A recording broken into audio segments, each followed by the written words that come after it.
नमस्कार मेरे प्यारे विद्यार्थियों, आपका अपना channel reading time A satisfactory solution of GK.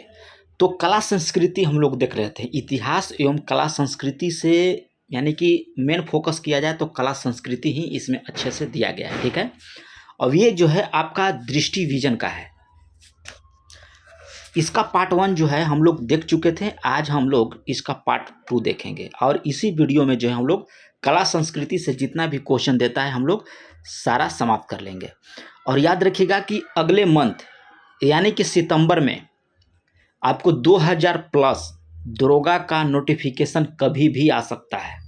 और बिहार एसएससी का एग्ज़ाम तो याद रखिएगा कि आपको दिसंबर में होने वाला है, लेकिन 2000 प्लस आपको जो है दरोगा का नोटिफिकेशन आपको अगले मंथ यानी कि सितंबर में जो है होगा ही होगा। तो यहाँ पे हम लोग देख लेते हैं, यहाँ तक हम लोग देख लेते हैं 2.5 दिन का झोपड़ा का निर्माण कुतुबुद्दीन ऐबक के द्वारा। यहाँ पे हम लोग देख लेते हैं 18वीं सदी में स्थापित नवीन श्वेत राज्य। ठीक है, यहाँ से आज हम लोग क्वेश्चन को देखते हैं, शुरुआत करते हैं।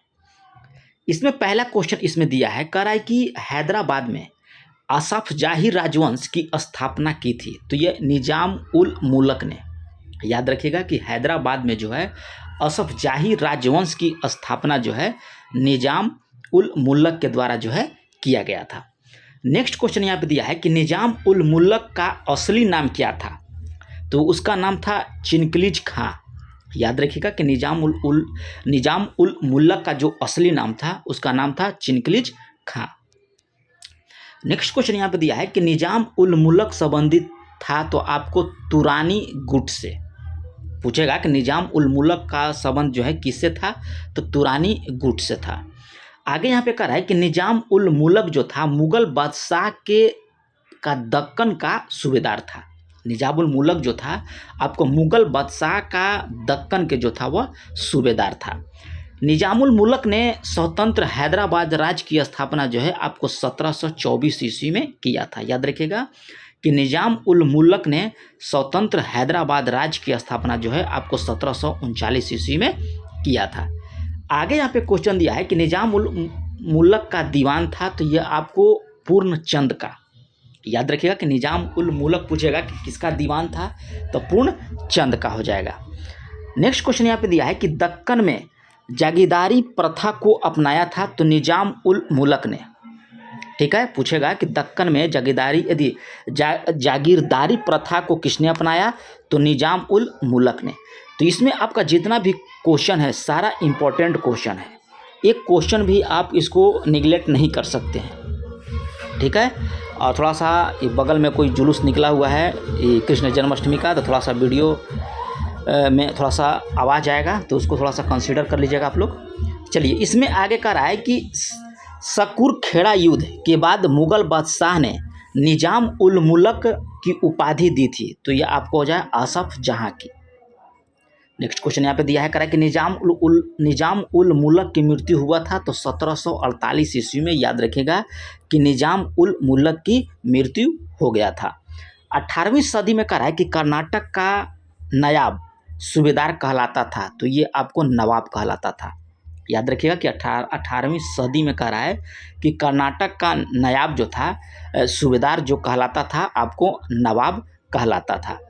क्वेश्चन नंबर नेक्स्ट दिया है कि 18वीं सदी में दिल्ली से स्वतंत्र होकर सदातुल्ला खां ने अपनी राजधानी स्थापित की थी, तो अर्काट में। नेक्स्ट क्वेश्चन यहाँ पे देख लेते हैं, सदातुल्ला खां नवाब था आपको कर्नाटक का। याद रखिएगा कि सदातुल्ला खां जो था आपको नवाब था कहाँ का, तो कर्नाटक का। कर्नाटक को नवाबों से जिस अंग्रेज गवर्नर ने छीना था उस गवर्नर का नाम क्या था, तो लॉर्ड वेलेस्ली था।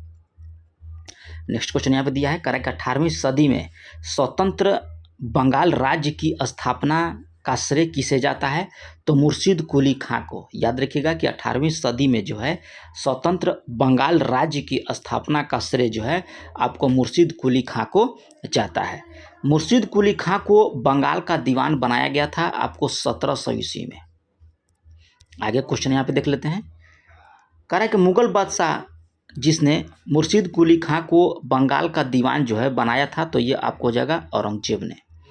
आगे क्वेश्चन कर रहा है कि मुर्शीद कुली खां बंगाल का सूबेदार कब बना था, तो आपको 1717 ईस्वी में। नेक्स्ट क्वेश्चन यहाँ पे दिया है, कह रहा है कि मुर्शीद कुली खां को जिस मुगल बादशाह ने बंगाल का सूबेदार बनाया था वह कौन था, तो आपको था फर्रुखसियर। नेक्स्ट क्वेश्चन यहाँ पे दिया है, कह रहा है कि मुर्शीद कुली खां के शासन काल में विद्रोह हुए थे, तो आपको 3 विद्रोह हुआ था। पहला हुआ था सीताराम राय, उदय नारायण और गुलाम मोहम्मद के द्वारा, ठीक है। दूसरा हुआ था सुजात खां और तीसरा हुआ था नजात खां के द्वारा। तो याद रखिएगा कि मुर्शीद कुली खां के शासन काल में जो विद्रोह हुए थे, आपको कितना विद्रोह हुआ था, तो 3 विद्रोह हुआ था। नेक्स्ट क्वेश्चन हम लोग यहाँ पे देख लेंगे। यहाँ पे कह रहा है कि मुर्शीद कुली खां ने बंगाल की राजधानी बनाई थी, तो आपको मुर्शिदाबाद में। मुर्शीद कुली खां ने कहा है कि बंगाल की राजधानी कहाँ बनाया था, तो आपको मुर्शिदाबाद में। मुर्शीद कुली खां की मृत्यु जो हुआ था आपको 1727 ईस्वी में हुआ था। नेक्स्ट क्वेश्चन यहाँ पे कह रहा है कि मुर्शीद कुली खां के बाद बंगाल का नवाब बना था, तो आपको उसका दामाद सुजाउद्दीन बना था। सुजाउद्दीन ने बंगाल पर शासन किया था लगभग 12 वर्ष तक। नेक्स्ट क्वेश्चन कह रहा है कि सुजाउद्दीन के बाद बंगाल का नवाब बना था उसका बेटा सरफराज खां, ठीक है। सुजाउद्दीन ने बंगाल का शासन किया था लगभग 12 वर्ष तक, और सुजाउद्दीन के बाद जो है बंगाल का नवाब कौन बना, तो उसका बेटा था सरफराज खां। आगे क्वेश्चन यहाँ पे दिया है कि वह जिसने बंगाल की गद्दी को सरफराज खां से छीन लिया था, बिहार के सूबेदार अलवर्दी खां ने। याद रखिएगा, क्वेश्चन कर रहा है कि वह व्यक्ति जिसने बंगाल की गद्दी को सरफराज खां से जो है छीन लिया था, तो बिहार के सूबेदार अलवर्दी खान के द्वारा। बंगाल के जिस नवाब ने मराठों के हमलों से बचने के लिए उन्हें उड़ीसा का एक भूभाग दे दिया था, तो आपको अलवर्दी खां के द्वारा। नेक्स्ट क्वेश्चन कह रहा है कि अलवर्दी खां ने अंग्रेजों के जिस स्थान पर किलाबंदी की अनुमति नहीं दी थी, तो यह आपको हो जाएगा कोलकाता में। आगे क्वेश्चन यहाँ पे दिया है कि अलवर्दी खां ने जिससे चंद्रनगर में किलेबंदी की अनुमति नहीं दी थी, आपको फ्रांसीसियों को। याद रखिएगा, फ्रांसीसियों को जो है किलेबंदी की अनुमति नहीं दी थी। यूरोपियों को कहा है कि मधुमक्खी की उपमा किसके द्वारा दिया गया था, तो अलवर्दी खां के द्वारा, ठीक है। आगे क्वेश्चन कर रहा है कि अलवर्दी खां के मृत्यु के बाद बंगाल का नवाब बना था, तो आपको उसका दौहित्र सिराजुद्दौला हो जाएगा। नेक्स्ट क्वेश्चन यहाँ पे दिया है कि सिराजुद्दौला के समय जो है बंगाल की सेना का सेनानायक कौन था, तो आपको मीर जाफर हो जाएगा। आगे कह रहा है कि पूर्णिया का वह नवाब जिसने प्लासी के युद्ध में अंग्रेजों के साथ जो है अंग्रेजों का साथ दिया था, तो शौकत जंग। नेक्स्ट क्वेश्चन हम लोग देख लेते हैं। कह रहा है कि बंगाल का वह नवाब जिसके समय में ब्लैक होल की जो है घटना हुई थी, तो सिराजुद्दौला के समय हुआ था आपको 20 जून 1756 ईस्वी को। प्लासी का युद्ध कब हुआ, तो 1757 में हुआ, सिराजुद्दौला और अंग्रेजों के मध्य हुआ था।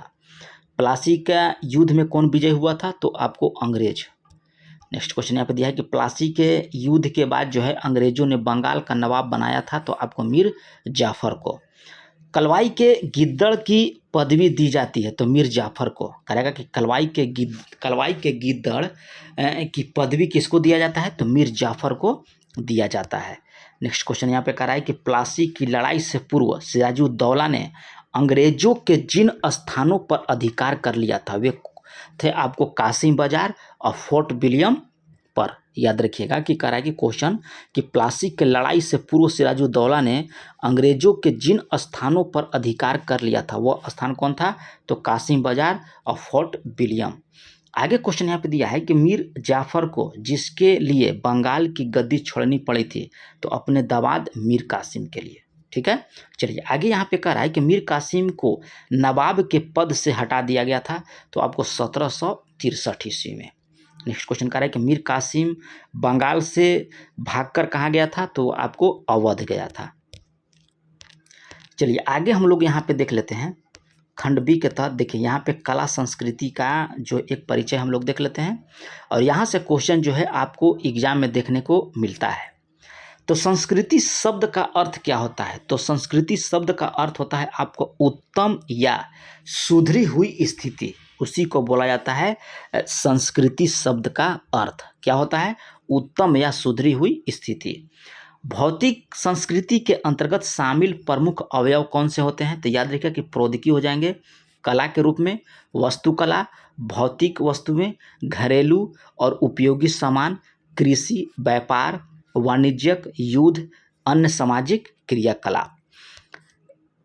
ये सब इम्पोर्टेंट नहीं है, थोड़ा सा यहाँ से हम लोग देख लेते हैं। धर्म का लक्ष्य होता है, तो याद रखिए कि सुचारू रूप से संस्कृति जीवन व्यतीत करना ही आपका धर्म का लक्ष्य होता है। दर्शन का मुख्य लक्ष्य क्या होता है, तो जीवन को समझना। याद रखिएगा कि दर्शन का जो मुख्य लक्ष्य होता है आपको जीवन को समझना। आगे यहाँ पे दिया है कि भारतीय संस्कृति की प्रमुख विशेषताएं क्या है, तो भारतीय संस्कृति की प्रमुख विशेषता आपको है प्राचीनता, निरंतरता, लचीलापन, सहिष्णुता, ग्रहणशीलता, आध्यात्मिकता, भौतिकता के मध्य समन्वय, अनेक में एकता। ठीक है। आगे दिया है कि भारत में बोली जाने वाली कुल भाषा और बोलियां कितनी है, तो आपको 1630 है।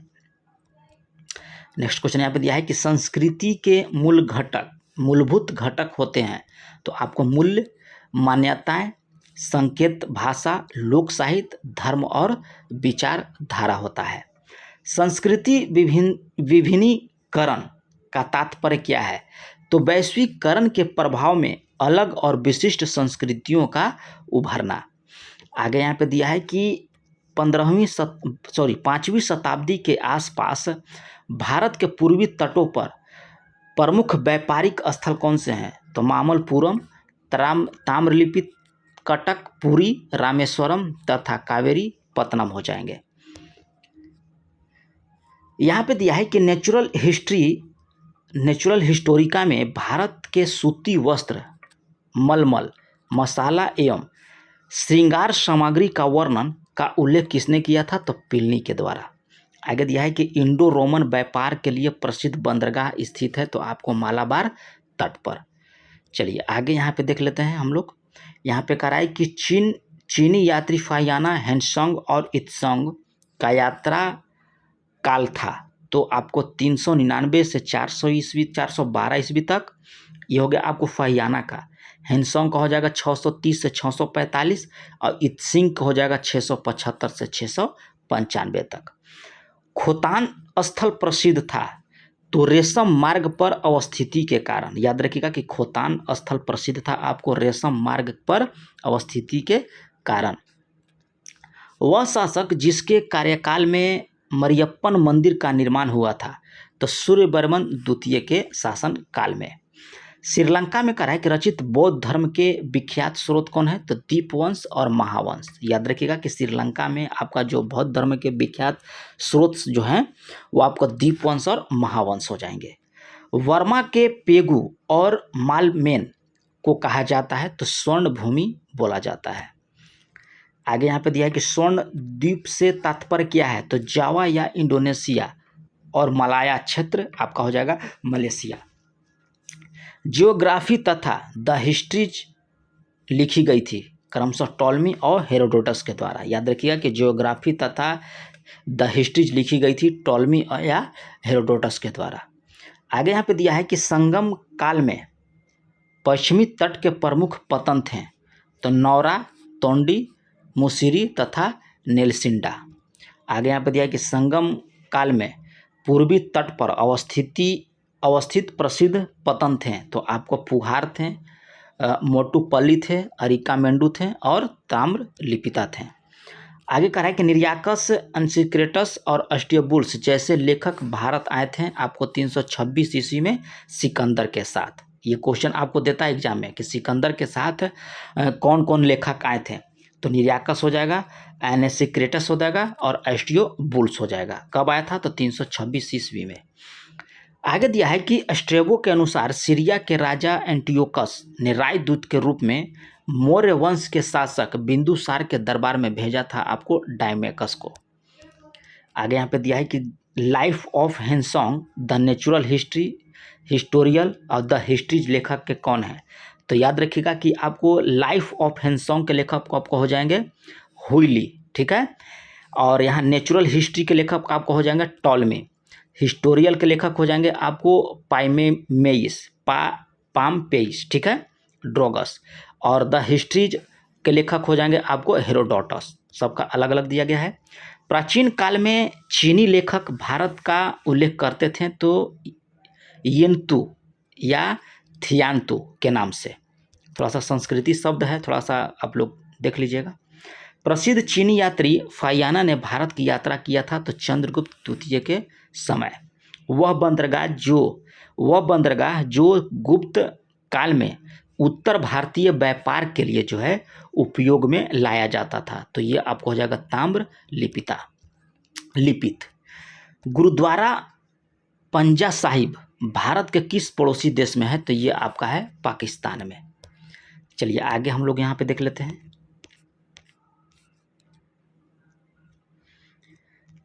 आगे देख लेते हैं, यहाँ पे दिया स्टैटिक जिक्से और भारत के प्रथम हो जाएगा, ठीक है। तो भारत का प्रथम समाचार पत्र कौन था, तो याद रखिएगा कि आपको बंगाल गजट था जो 1780 ईस्वी में जो है यह प्रकाशित किया गया था। भारत का प्रथम हिंदी समाचार कौन था, तो उदंत मार्तंड था जो 1826 ईस्वी में प्रकाशित हुआ। भारत का प्रथम विश्वविद्यालय नालंदा विश्वविद्यालय आपका था बिहार में। नेक्स्ट क्वेश्चन दिया है, कह रहा है कि भारत का प्रथम दूरदर्शन केंद्र कहाँ स्थापित हुआ था, तो नई दिल्ली में। याद रखिएगा कि 1959 ईस्वी में जो है भारत का प्रथम दूरदर्शन केंद्र की स्थापना हुआ था। आगे कह रहा है कि भारत की प्रथम मुख्य फिल्म कौन थी, तो आपका राजा हरिश्चंद्र था जिसके निर्माणकर्ता थे आपको दादा साहेब फाल्के 1913 ईस्वी में। और प्रथम बोलती फिल्म कौन था, तो आपको आलम आरा था जिसके निर्देशक थे आपको अर्देशीर ईरानी वर्ष 1931 ईस्वी में। आगे क्वेश्चन दिया है कि भारत में सर्वप्रथम दूरदर्शन में रंगीन कार्यक्रमों का प्रसारण कब हुआ था, तो ये आपको हुआ था 1982 ईस्वी में। नेक्स्ट क्वेश्चन कह रहा है कि भारत की प्रथम टेक्निकलर फिल्म कौन था, टेक्निकलर फिल्म जो है आपको झांसी की रानी हो जाएगा। भारत का प्रथम 3D फिल्म कौन था, तो 3D फिल्म याद रखिएगा कि माय डियर कुट्टी चातन वर्ष 1984 में जो है इसको प्रकाशित किया गया था। भारत का प्रथम गवर्नर जनरल कौन था, तो लॉर्ड विलियम बेटिंग हो जाएंगे भारत के प्रथम गवर्नर जनरल। और भारत का अंतिम गवर्नर जनरल और प्रथम वायसराय कौन था, तो आपका हो जाएगा लॉर्ड कैनिंग। नेक्स्ट क्वेश्चन कर रहा है कि अंतिम वायसराय तथा स्वतंत्र भारत का प्रथम गवर्नर जनरल कौन था, तो ये आपको हो जाएगा लॉर्ड माउंटबेटन। नेक्स्ट क्वेश्चन कर रहा है कि स्वतंत्र भारत के प्रथम और तथा अंतिम भारतीय गवर्नर जनरल कौन था, तो चक्रवर्ती राजगोपालचारी हो जाएंगे।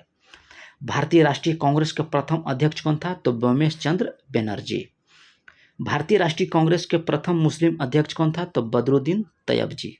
नेक्स्ट क्वेश्चन यहाँ पे दिया है कि भारत का प्रथम मुगल बादशाह कौन था, तो आपको बाबर हो जाएगा। भारत का भ्रमण करने वाला प्रथम चीनी यात्री कौन था, तो आपको फहियान हो जाएंगे। नेक्स्ट क्वेश्चन कह रहा है कि मुगल दरबार में आने वाला प्रथम अंग्रेज कौन था, तो विलियम हॉकिंस। नेक्स्ट क्वेश्चन कह रहा है कि भारतीय सिविल सेवा ICS परीक्षा उत्तीर्ण करने वाला प्रथम भारतीय कौन था, तो आपको सत्येंद्रनाथ टैगोर। आगे क्वेश्चन दिया है कि भारत के प्रथम ज्ञानपीठ पुरस्कार विजेता कौन हो जाएंगे, तो जी शंकर कुरूप हो जाएंगे, ठीक है।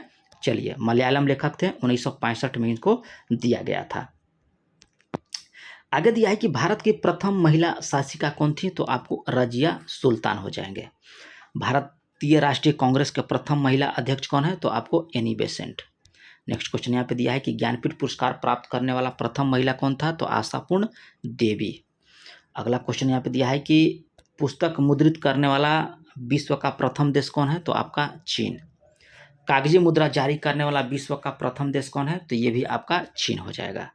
सिविल सेवा के लिए कह रहा है कि प्रतियोगी परीक्षा शुरू करने वाला विश्व का प्रथम देश कौन सा है, तो आपका चीन हो जाएगा। आगे क्वेश्चन कह रहा है कि विश्व का प्रथम विश्वविद्यालय तक्षशिला विश्वविद्यालय है। अब यहाँ बाध्य अंतर से दिया है और उनके वादक, तो यहाँ से भी क्वेश्चन आपको एग्जाम में मिलता है, ठीक है, देखने को। आप एग्जाम दिए होंगे तो आप यहाँ पे अनुभव कर सकते हैं। तो सितार वादन से संबंधित व्यक्ति कौन था, तो पंडित रविशंकर। ये आपका इंपॉर्टेंट क्वेश्चन है, सितार वादन से। उसके बाद उमा शंकर मिश्रा, बुद्धादित्य मुखर्जी, विलायत खां, शाहिद परवेज और बंदे हसन, याद रखिएगा कि ये सब जो हैं आपको सितार वादन थे। संतूर से देख लेते हैं तो शिव कुमार शर्मा, याद रखिएगा कि ये क्वेश्चन देता है आपको। और भजन सोपारी, ठीक है, ये आपका जो हो जाएंगे संतूर से हो जाएंगे। आगे दिया है कि शहनाई वादन से संबंधित व्यक्ति कौन है, तो बिस्मिल्लाह खां, अली अहमद, दयाशंकर जगन्नाथ। आगे यहाँ पे दिया है, देख लेते हैं क्या कह रहा है। बांसुरी वादन से तो हरिप्रसाद चौरसिया, ये आपका इंपॉर्टेंट है। पन्नालाल घोष, ये भी आपका इंपॉर्टेंट हो जाता है। राजेंद्र कुलकर्णी, ये तीनों जो हैं आपको बांसुरी वादन से हो जाएंगे। और तबला वादन से जाकिर हुसैन, ये आपको पूछता है। गुदई महाराज, किशन महाराज और लतीफ़ खां और सुखविंदर सिंह, ये सब जो है आपको तबला वादन से है, लेकिन इसमें जाकिर हुसैन का जो है क्वेश्चन देता है। वायलिन वादन से संबंधित व्यक्ति कौन हो जाएंगे, तो टी.एन. कृष्णन और डॉक्टर एन. राजम आदि हो जाएंगे। वीणा वादन से आपका एस. बालचंद्रन, कल्याण कृष्णा, भागवतार और बदरुद्दीन डागर, ये सब जो हैं आपको वीणा वादन से हो जाएंगे। मृदंग जो हैं उसमें आपको ठाकुर भीकम सिंह, ठीक है, जगदीश सिंह और पालधर रघु, ये सब आपका है मृदंग वादन से। और यहाँ से हम लोग देख लेते हैं लोक नृत्य, ठीक है। तो आंध्र प्रदेश का लंबाड़ी लोक नृत्य जो है किया जाता है आपको सेनेगल और बंजारा जनजाति के महिलाओं के द्वारा, ठीक है। पूछेगा कि आंध्र प्रदेश का लंबाड़ी लोक नृत्य जो है किसके द्वारा किया जाता है या किस जनजाति के द्वारा, तो आपको बताना होगा कि सेनेगल और बंजारा जनजाति के महिलाओं के द्वारा, ठीक है। चलिए आगे यहाँ पे देख लेते हैं क्या कह रहा है। आगे यहाँ पे यहीं पे ख़त्म हो गया। आगे जो दिया है ये आपका इंग्लिश वर्ड दिया है, इसमें आपको ज़रूरी नहीं है, ठीक है। तो ये रहा आपको कला संस्कृति से जितना भी क्वेश्चन आपको इम्पोर्टेंट बनता था दृष्टि विजन के तरफ से, क्योंकि यह बुक जो है आपका दृष्टि विजन से है। आपको मिल गया। यह सेशन कैसा लगा आप कमेंट करके बताइएगा, और इसमें क्या सुधार करने की ज़रूरत है ये भी आप कमेंट करके बताइएगा। और चैनल पर पहली बार होंगे तो सब्सक्राइब कर लीजिएगा, बेल आइकन का दबा लीजिएगा। तो मिलते हैं नेक्स्ट वीडियो में, तब तक के लिए धन्यवाद।